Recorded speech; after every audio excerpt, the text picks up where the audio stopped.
Today we are here for Gallic shield, so very first steps, as always, is to do a pattern. See, there is a pattern for the wall shape, it's half of the shape. There is in fact two patterns, you see. There is one I did for the shape itself, and there is also one I did for the decoration. This is simply based on its shape and on the decoration you will see on it, on the triumphal arch of Orange in the south of France. It's an arch that have been made, it had been built after the Gallic War, and there is tons of depiction on it with Celts, Germanic or Gallic shields, but appears that it's mostly in fact Gallic shields. So you have here the decoration, you have here half of the shape.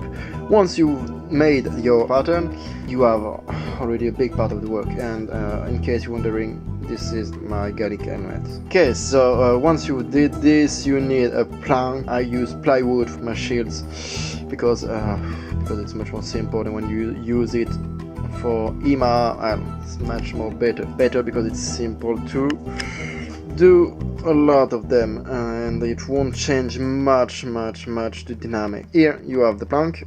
It's about 1 meter and 20 centimeter, about 55 centimeter wide. What I did is simply that I found the middle, then I just draw this line here. The turn around here. This is the line I'll follow to cut the wood. I already made the center to create a hole for my hand, for put there the grip over it, the umbo. Well, you just have to cut everything that have to be cut.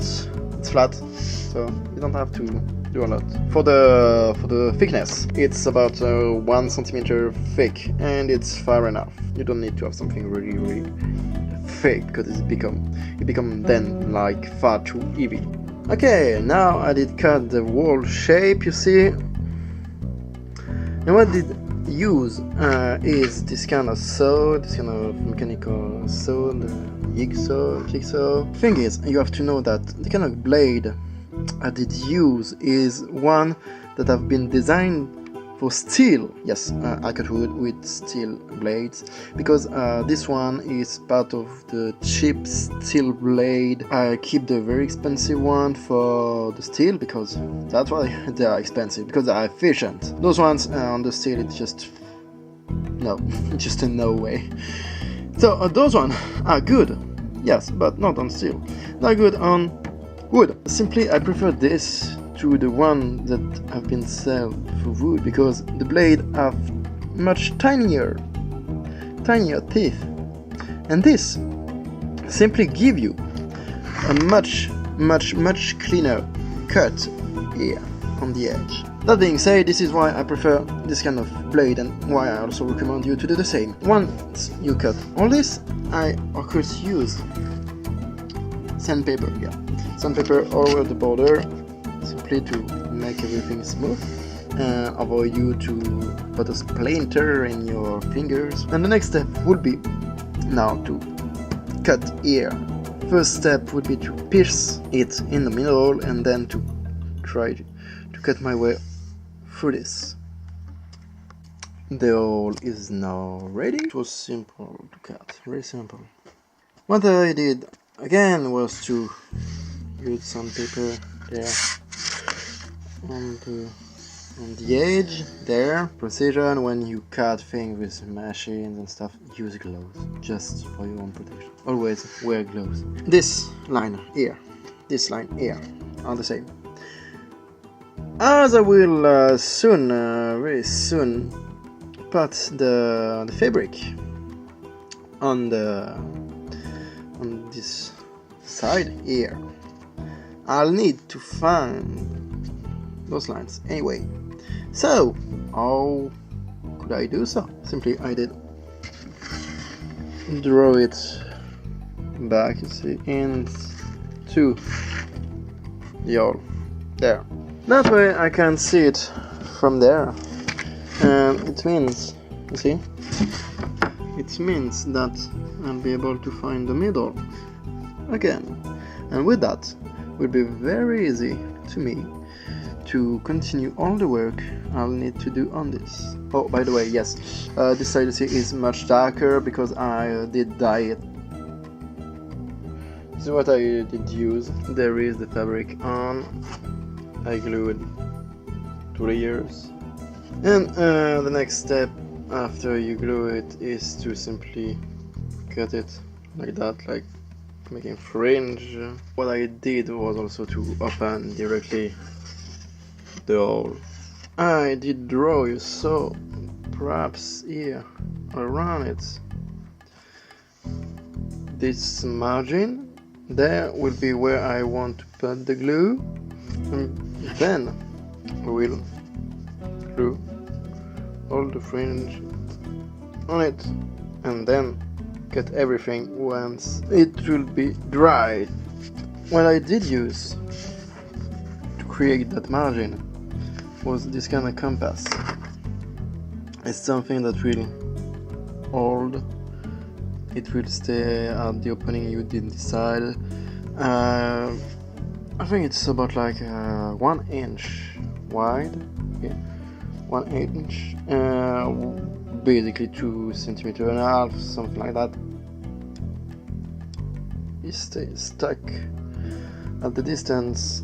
I decided it's just you screw and unscrew it there to decide the opening, and this opening will stay like that, which is great. So next step is to glue all the fringe on the inside. So glue on the border, on the inside, you put it back here all around, and you wait till it dries. Now the border is glued. You see there is all around it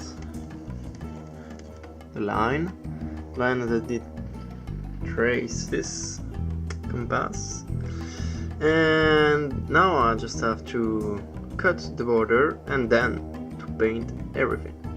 Once you cut the border, it looks like this. See?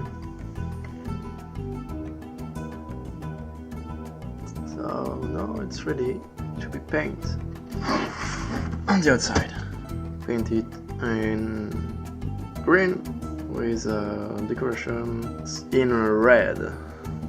The shield is not completely painted, well, at least for its background. And you also see that I did draw the ornament on it.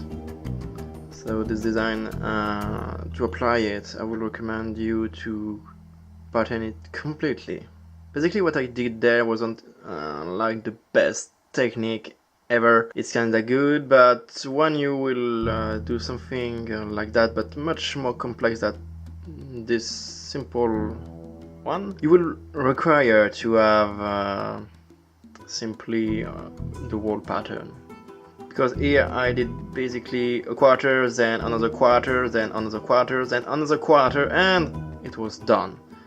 But it's because this one was kind of symmetrical and not that complex. For example, for those who've seen that I did Lodeuron shields, because of the motif, because of the ornament, the L on the shield, you have to pattern everything. So even if it's kind of symmetrical like this one, I would recommend that you pattern everything. It's kind of good like this, but pattern everything is your safe way to go. It's always that. Once you've patterned everything, you're kinda sure about it, it's a safe way to go. If you do quarter by quarter by quarter by quarter, like I did, well, I'm kinda used to do that, so, well, it's kinda good, but always better to pattern everything. So next step, it will be green and red. With the new camera you see me much better, and I can show you a bit better also my work. To continue on the Gallic shield, there is another decoration that have been painted in the red that contrasts with the green. Apparently the Celts do love like to be a bit flashy. You can also figure out how big it is compared to my own size.